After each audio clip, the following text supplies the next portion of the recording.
He wouldn't do the job. He would get somebody else to get the job. I get Joey Knife to do it. Sure. I got a bunch of cutlery that can do the job for me. Joey Fork. Yeah, so basically you'll... The whole Cutlery set. Yeah, the whole Cutlery No family.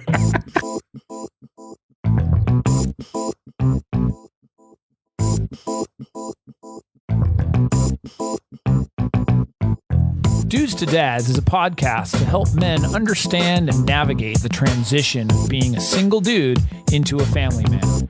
How do we make sense of it all? Well, we probably won't be able to, but let's go ahead and have some fun trying.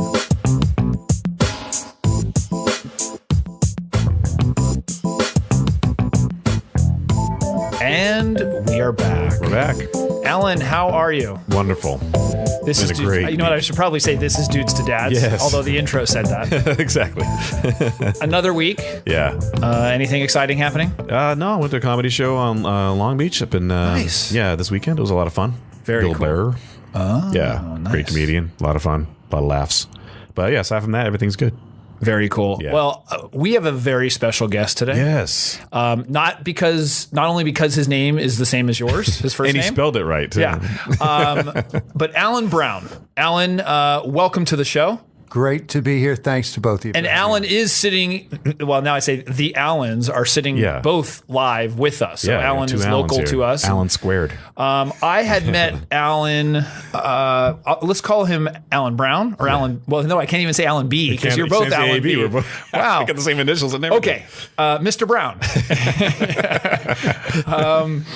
I met Alan a couple years ago. We were at a conference actually, and just struck up some conversations and really got along. And I found it fascinating what he does. Yeah, he is actually a productivity coach. Yeah, and specializes in ADD, ADHD, and helping people, overcome that, deal with it. All kinds of stuff. We'll get into it. And so I invited him in. I thought it would be a great conversation because of dads.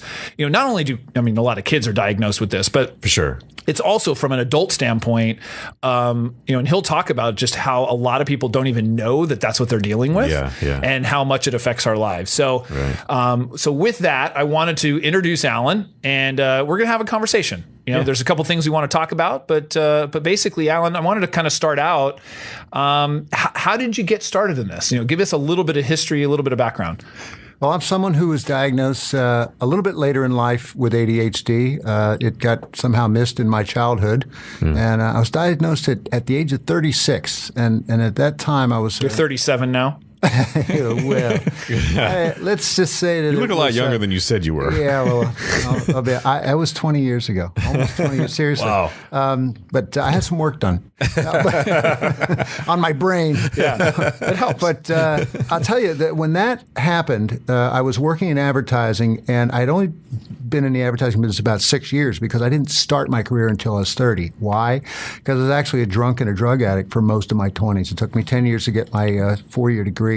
Wow. And so when I got that diagnosis, the light bulbs went off, and I was like, "Oh my goodness, this explains so much." Yeah. It explains the drug abuse, the alcohol abuse, a lot of really risky behaviors I was doing, my very mediocre performance academically, and also my very kind of average progress in the advertising business. Okay. And when I got that diagnosis, I literally ran out of the doctor's office on the Upper East Side of Manhattan, and I ran into a bookstore. Remember those? Yeah. Those are the things. Yeah, they have paper and stuff. Yeah, it's it's a building with paper glued together. Right. And were you actually looking for a diagnosis at that time, or was it something that you just knew something was wrong and you were sort of going to the doctor to try to figure out what was going on? It's funny. I'm glad you asked that because we're going to be talking about myths, I hope. Yeah. And I had actually suspected it 5 years prior because my boss had been diagnosed after his kid was diagnosed. This is how a lot of adults get diagnosed. Oh, okay. Their 8 or 12-year-old kid gets diagnosed, and then they hear the doctor describing the conditions. Yeah, I always thought, which we'll talk about the myths. I always think it's a kid problem. but one it's of the not. myths. Right. One of the myths. Wow. So I got really suspicious about it 5 years prior to this. I go to my doctor at the time, Upper East Side of Manhattan, some well-educated, well-paid man, and I said, Doc, I think I might have ADHD. And he says, oh, Alan, listen, ADHD is a myth created by the media. And that's a quote. That is a literal quote. Wow. And he says, what you need to do, you're 30 years old now, you need to do more crossword puzzles. And that's what he did. He sent me Sudoku problems. He said, this is before the invention of those. But no, he literally said, go do the New to York help you Times. concentrate. Yeah, and whatever, to learn. Because he says you're 30 years old and your brain is changing and blah blah blah. So for another 5 years, I went without this diagnosis and struggled. And then I was living in the East Village of New York, and I was reading the Village Voice, and on the back of the Village Voice, they used to have a bulletin board, just like community postings, and it said ADHD Adult Support Group of Manhattan. Tonight's presentation: doctors who get it and doctors who don't. And I ran there. I went to this thing, and the expert said, well, there are two kinds of doctors. Yeah. And by that time, I was at a new ad agency, and I had a new doctor, and I went to that doctor, and I said, Doctor, do you get it? And she said, I do. My 21-year-old son is a classic case, and he has been treated. So anyway, that's how I got into this business. Now, actually, one more thing. When I went and got those books, I bought about 4 or 5 books about adult ADHD. I was very excited. I got home to read them, and then I opened up the first book, and then I remembered, I can't read. That's right.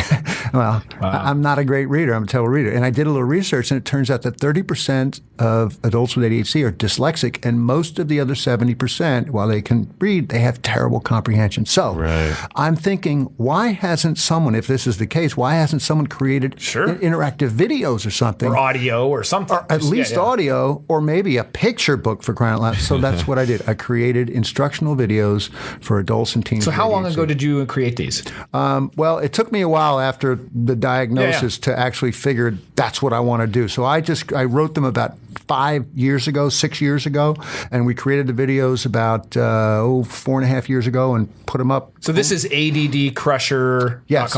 Okay. Correct. ADDCrusher.com. Okay. So yeah, for those of you listening, and we'll talk a little bit more about what the program is about, but basically you can go to ADDCrusher.com. He's got some resources there, but then also the program itself, and we'll get into that. It's really, really interesting. Yeah. It's just some great information for people.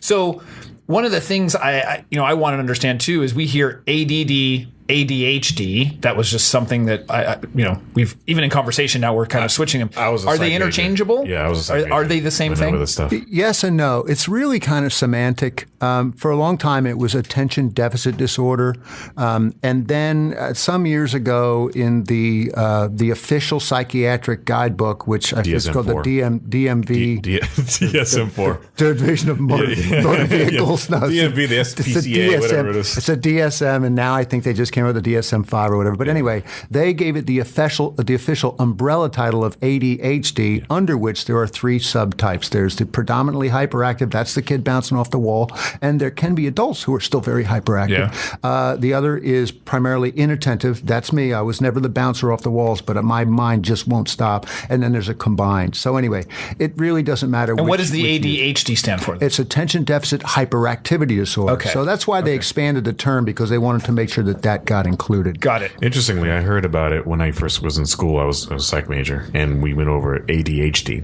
first. Mm-hmm. And I don't know, around the time that you were diagnosed with it, was it because it wasn't previously diagnosed for very many people, or is it just something that only applied to kids, or?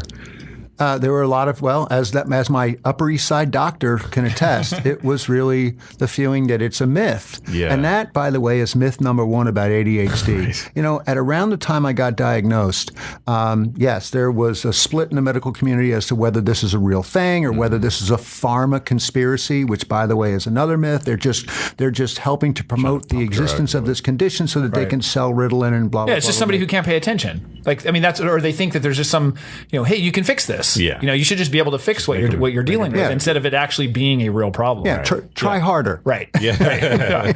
Just concentrate. Yeah. But anyway, when I was at about the time I was diagnosed, they were doing MRI research because MRI technology had gotten to the place where they could actually now see blood flow in certain parts of the brain. And it was around then that you had the left versus right comparison of the ADHD brain and the non-ADHD brain, and you saw more activity in certain areas in this brain and less over here. And that was the physical, incontrovertible truth that someone with ADHD has a different brain chemistry than someone who doesn't. So the myth should have been dispelled then, but it still hasn't quite, and this is one of the continuing problems. Wow. So, it's very interesting. Is one of the questions I had is as an adult, how do you recognize, what are some things that you can do to recognize it, that you even have it?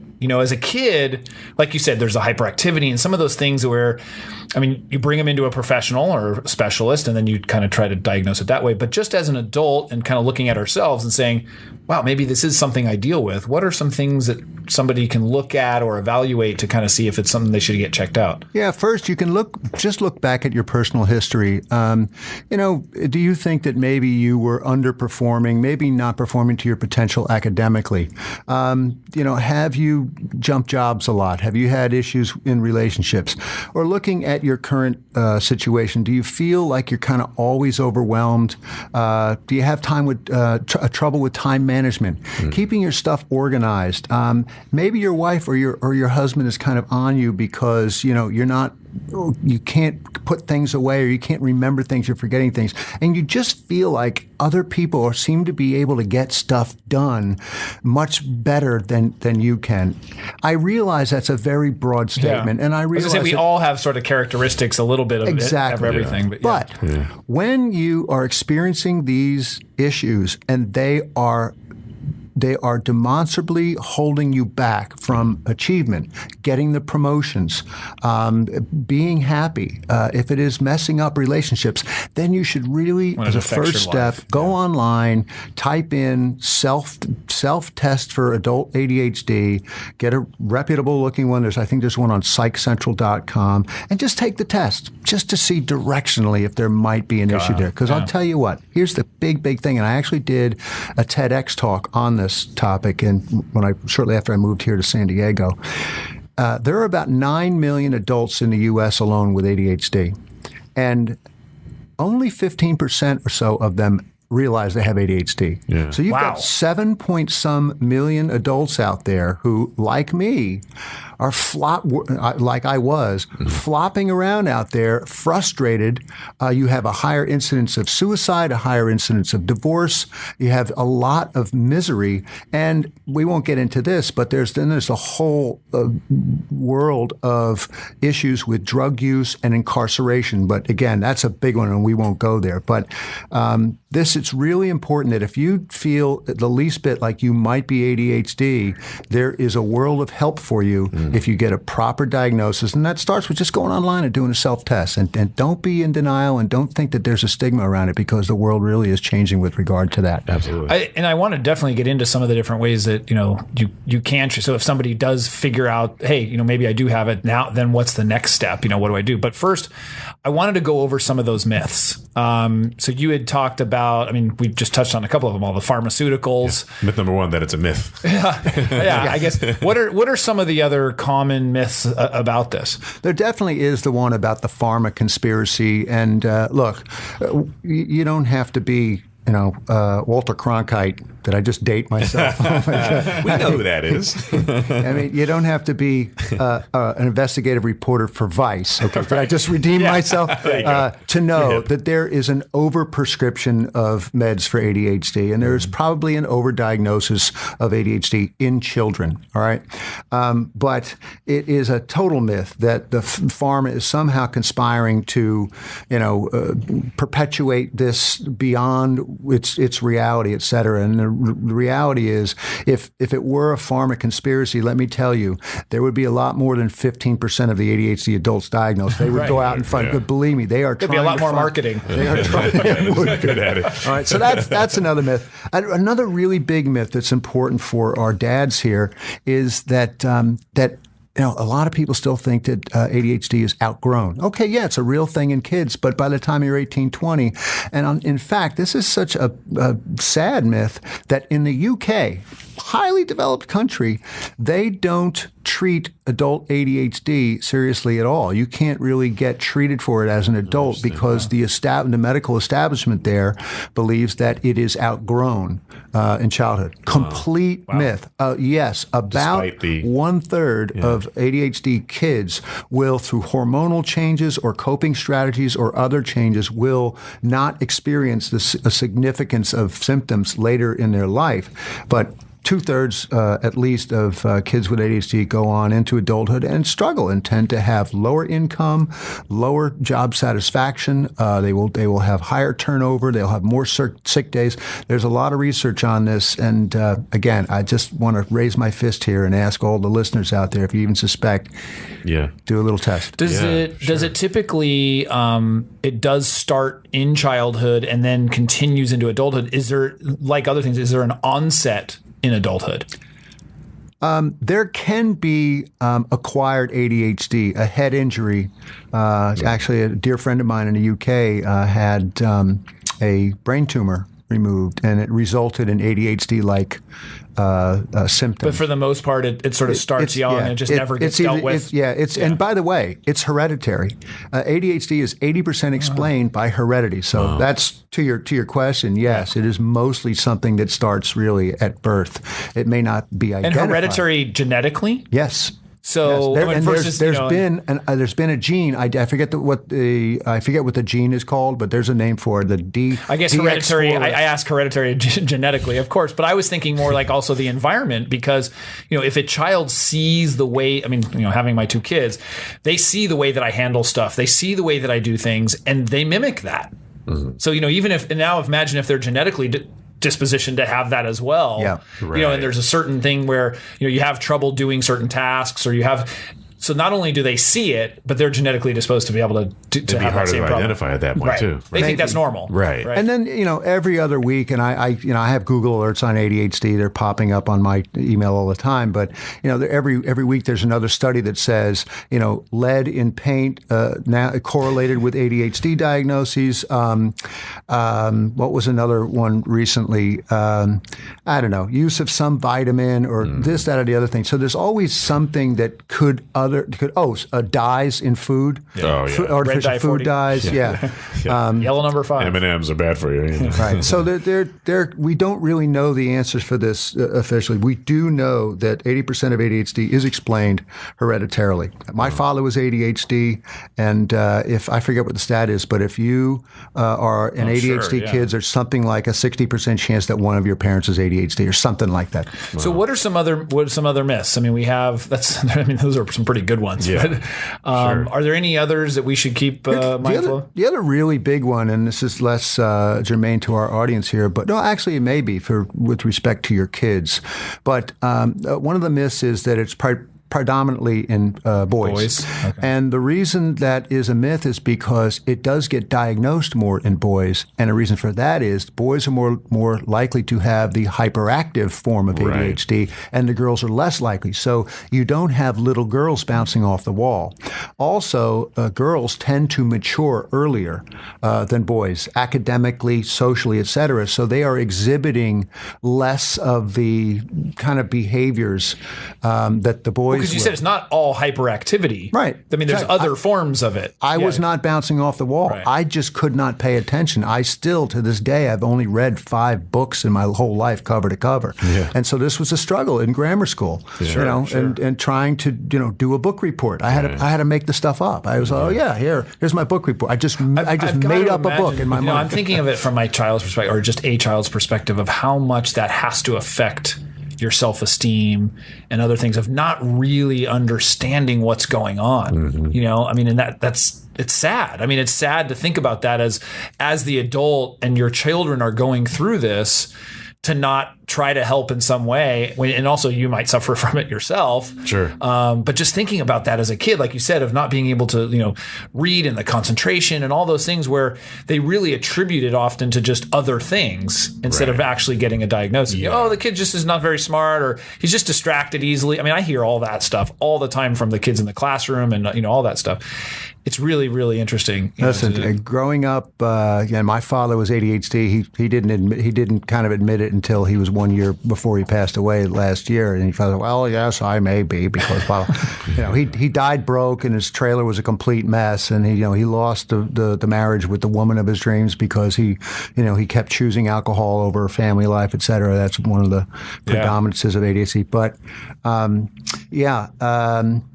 it's just sad for the kids, know.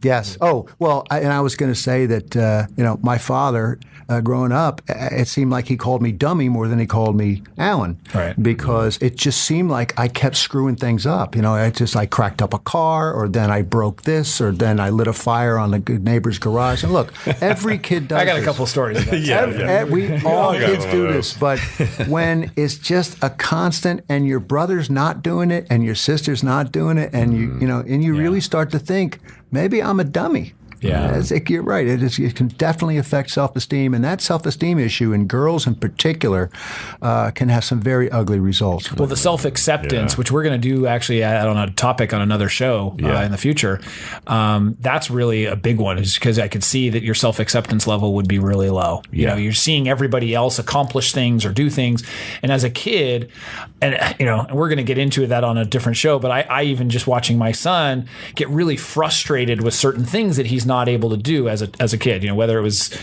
shoot a basket and make it in the basket, or, he was in martial arts and he couldn't break a board, whatever it is, that frustration that occurs as a child that I can't believe I can't do this. Yeah. I'm horrible, and the sort of the self-doubt, and that kind of stuff. So as the adult, trying to figure out what's the best way I can communicate with them and talk with them and not say, you dummy, like you said your dad may have done.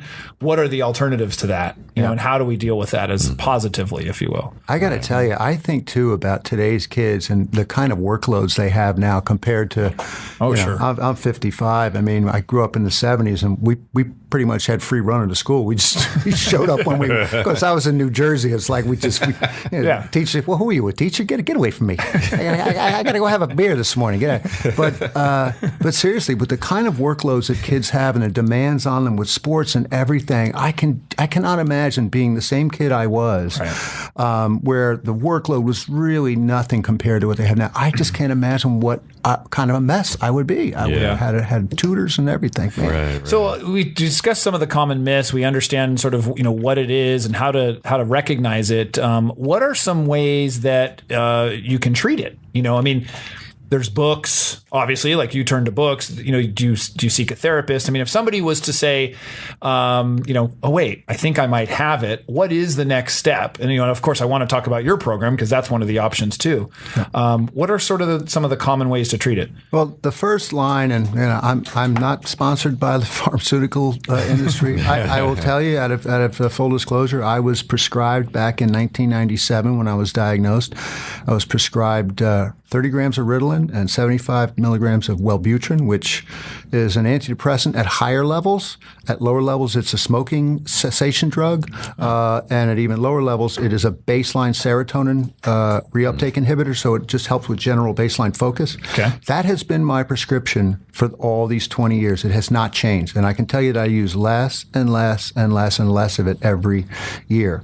But it works. It works. And for 80% of the patients with ADHD who are treated with some kind of medication, they get positive results. Now, I want to say this for those who may have tried medication or thinking about it. If the first medication doesn't work, you either have side effects or it makes you feel weird. This also goes out to teen kids who, want to try something, but then they try a medication and it makes them not feel like themselves, and then they stop doing it, and then they end up kind of, falling apart in school. There are many different kinds of medications, and someone else can have the same exact prescription as me and had a completely different reaction to it. Right. So please, if you you got to go back to your doctor and say, this is not working, or this makes me feel so. And you keep going back and going back and going back until you get it right. We tried 3 or 4 different cocktails in the first 4 or 5 months until it is medication worked. The first line? It is the first line. So it's sort of to get things in check. And I mean, it's the single most assuredly effective thing you can do. Again, for 80% of the people, and again, I am not a shill for the pharmaceutical industry, and I don't want to have chemicals in my body if I don't have to. I would prefer not to have this stuff in me, and I use it very tactically. I don't go around jacking myself up with Ritalin just because I have it. But no Ritalin parties at your house. No. It's a good idea. Yeah, but now I think about it. And look, we also need to acknowledge the tremendous abuse of Adderall and other ADHD drugs on college campuses and in schools. Right. So this is not funny business with respect to this. These are serious drugs. But it really is a three-legged stool. So, and whether or not you end up with medication, you may just say, I don't want any of that stuff in my body. Or if maybe you feel that it is a conspiracy and you just want to go without it, that's cool too. You still got 2 legs on a stool. And one of those legs is diet, exercise, and sleep. This is key. This is, by the way, diet, exercise, and sleep are the first things I teach anybody that I'm coaching, whether they're ADHD or they're just seeking higher productivity. I want to know for breakfast, do you got a Cinnabon in your stomach? Really? Which, by the way, has more calories than a Big Mac. I don't know if you knew that. Oh, so go with the Big Mac? But that's garbage. That's sugar and carbs. And what we need to be doing is taking in protein, especially folks with ADHD. We actually have unique dietary taking care of yourself kind of processes. Sure. So you got to take care of yourself. Exercise produces neurotransmitters that, to quote Dr. John Rady, who wrote the book on it, acts like Miracle Grow for your brain. It actually grows your brain. And then sleep. If you are not getting 7 or 8 hours of sleep every night, or what your particular body needs, which typically is 8 hours of sleep, it is often misdiagnosed as ADHD because it has the same, you can't focus, you can't hold attention, et cetera. So that's your second leg of the stool. And then the third one is what I call brain hacks. And what do I mean by a brain hack? Kind of teaching yourself techniques to do things? Yeah, different ways of viewing things. Now, not long before I was actually diagnosed, I started to kind of put together some brain hacks that were helping me achieve some focus. And it started when somebody gave me Deepak Chopra's 7 secrets of spiritual secrets of success. I think it was on audio. It's on a lousy reader. And through that, I just learned the basic idea that you don't have to go into deep meditation to meditate. You can just quiet your mind by listening to the chatter and recognizing that chatter that's not necessarily who you are. It's a voice that's mostly your ego, and if you actually listen to it, you'll hear that it's mostly worries about the past, worries about the future, and a lot of petty judgments of this and that. By the way, I do like your shirt. Your hat's pretty nice. Your shirt, I don't know. Right. But anyway, if you actually listen to your voice, that's what you're doing a lot of. Right. Now, a brain hack just goes in and it recognizes that, and then you just are able to work yourself into, hey, for instance, I'm working on this right now, and there are distractions that might pull me away. And I recognize that. So when one of those distractions comes along, I'm going to guard against it by being mindful, by being conscious. And just being prepared. Being prepared, understanding your own brain, also just understanding how your brain works. And, for instance, the fact that the ADHD brain does not prioritize what's most important. The ADHD brain prioritizes what's most interesting at the moment. Yeah. And that's why we're always off, squirrel, the squirrel joke, right? But that's exactly what we do. And the problem with that, and even for regular what we call neurotypicals, folks that aren't ADHD but who are just crazy busy, when you sit down to write that important email or to build that web page or to edit that podcast, and your phone keeps lighting up, or you get that idea that, let me check my Facebook page one more time, this is just pulling us away from the things that we need to do. So there's just one example of a brain hack. If you can recognize that and pull yourself back to, this is what I'm doing doing now.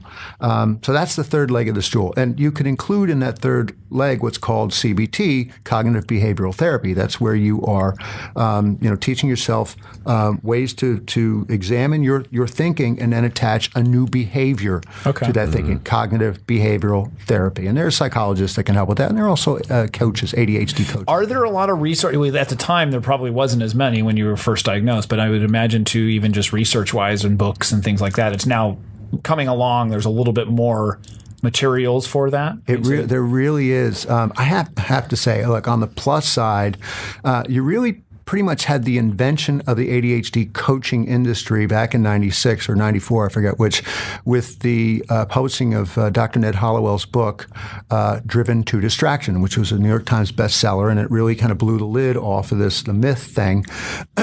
But now you have probably over 1,000 ADHD coaches, trained, certified ADHD coaches in the U.S. alone. I know coaches in the U.K. I know coaches in Amsterdam. You do a lot of speaking events and things like that. Yes, I just spoke at a conference last year in Amsterdam, where there are a lot of ADHD coaches in Holland and the Netherlands. But yes, it really has developed. There's a lot of literature, a lot of resources, a lot of books.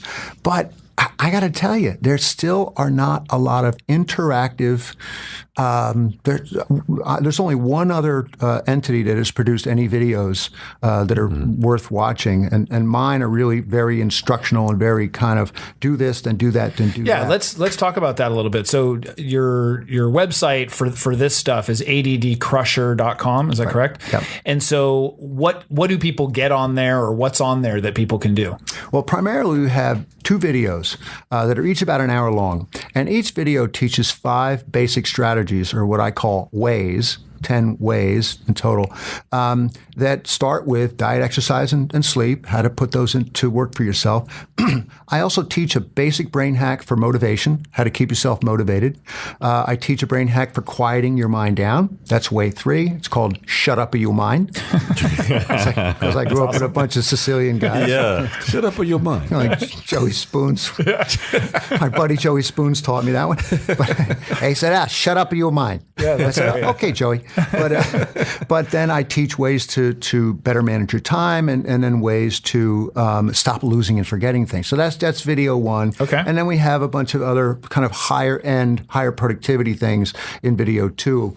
And that's what you get. Now, they're each one. Are these all downloads? I mean, people. They're actually you can't download the videos. But they're streaming. Yes, they're streamed. Sorry, they're streamed. That's right. Versus a DVD or something. But each video comes with an audio companion, because what I keep telling people is, look, if you just watch this, and we made the videos very entertaining, great graphics. We had a firm in London do the post. Well, you're not boring in your videos. I've seen the videos, and so you get to, but he's animated, he's talking. I mean, it's enjoyable to watch. So yeah, there's a lot of cool animation in the background, so that all helps tell the story. But if you just sit down and watch a video like that, and then pat yourself on the back, an hour later for having watched it, and then tomorrow you don't do anything new, what's the point? Right. So we have an audio companion, and we say, put that on your iPhone, and then when you go to the gym, you listen and you reinforce the learning. And every one of the ways that we teach has an action step, because as Bruce Lee says, knowing is not enough. We must do, or we must apply. Otherwise, you don't start creating those new neural pathways that form a new habit. So this is really key. And we reinforce that with the whole package of ADD Crusher, the videos, the audios, and then also we have PDF printouts to reinforce the learning further. That's cool. Really and then you also started another website, which this is amazing, but you're doing weekly videos. TV show. Yeah. That is awesome. That is awesome. So this is a TV show, and this is CrusherTV.com. Yeah. Is that correct? Yeah. Tell us a little bit about that. Well, this aforementioned author, Ned Hollowell, who's probably the kind of highest authority on ADHD. He's had a whole bunch of bestsellers in the world of general productivity. He's a very well-known psychiatrist out of Boston. But he coined a phrase called attention deficit trait. And the reason he had to coin that is because as he became more and more famous, he had more and more of these very, very successful people knocking at the door of his practice saying, hey, doc, I think I have ADHD. Can you help me with my productivity? And he would test them, and they wouldn't clinically have ADHD. Yeah. So he said, your attention deficit trait, it's just the feeling of the constant overwhelm. And this has happened in part because we have... I can identify with that. I mean, we all do. It used to be, look, in the 50s, 60s, and even into the 70s, you had dad goes to work, mom stays home, the kids go to school, and then you come home and you have dinner. But that crap is over, man. Yeah. I mean, everybody is full Although throttle. Although we're trying to do that. We're trying to get back to it if we can. But we're all full throttle all the time. And with our devices on us, we're on call all the time. So there's so much more demanded of us. So anyway, I thought, what a great way to reach out to anyone who is seeking higher productivity, because after all, we all feel ADHD, right? Hey, look, man, you tell me about your ADHD symptoms. I'm overwhelmed too, man. My to-do list is 2 feet long, and I blah, blah, and I forgot to do this. Okay, cool. Maybe your attention deficit trait. That's cool. I got some productivity brain hacks for you. Come on over here. Watch the TV show. So do you do like tips? And I mean, what is the content of the weekly shows? It varies, but it's all something you can use. And I tend to have an actionable with everyone. Something actionable. So like episode 1, we've done 29 episodes now, every single week since we launched in September. And episode 1 was decimate your to-do list. And it's basically the brain hack that I briefly described here, which is how to start on a task and then stay on the dang thing, and to stay away from multitasking and all these. I think episode 2 was how to turbocharge your thinking by filtering stupid, ridiculous thoughts that you don't need, and provide a mental bullseye for staying in that. That's good stuff. We just did one a couple weeks ago on play, the power of play. And by the way, all of this stuff that I do, I always say this: I don't do woo-woo. All right. What's that? What's woo? Woo-woo. Like, I will never do hocus pocus, feng shui, and how if you hang your flute a certain way, it'll engender certain kinds of luck. I don't do that. And I don't do rah-rah. I don't do, hey, I think I can help you build a wealth mindset that's going to take you to the next level of blah, blah, blah, blah, blah. Because that crap wears off unless you keep buying the seminars and the books and all that. Yeah. I teach evidence-based stuff, and you'll hear me quote PhD this, Yale that, MIT this, because I want people to have something that they can believe Exercises in. and actionable stuff. Yeah, and stuff that has actually been proven in the court, not of public opinion, but in the court of the halls of research, right? Don't we all want that? I mean, you go out and buy supplements and you can't even depend on what's in that freaking bottle these days. Yeah. That's true. Sure. So that's cool. So we'll check out, I'll put links to both the TV show and the ADD Crusher course that people can go to. We've got a lot of more stuff I want to talk about. I think what we're going to do is have a second episode. That'd be great. And continue on and get in a little bit more into the effects of ADD and ADHD with dads and men, and how that and then also I think I want to get into some tips. Yeah. Well, if a listener has questions, I think they should write to podcast@dudesanddads.com. Yep. If they have questions for Alan or Jason. That's great. Podcast@dudesanddads.com. Give us feedback as well. And then we can also put you in touch with Alan directly if you need to. Yeah. So let's do that. I've got a ton more questions. Yeah, we should definitely make it a two-parter. So sure. I think we'll do that. So Alan, I would say, I'm not saying goodbye. We're going to say we're going to keep recording. Till next week in the magic of technology. Yeah. So it won't be, the people will hear it next week, but we're going to just keep going. So we'll see you in a bit. See you next time.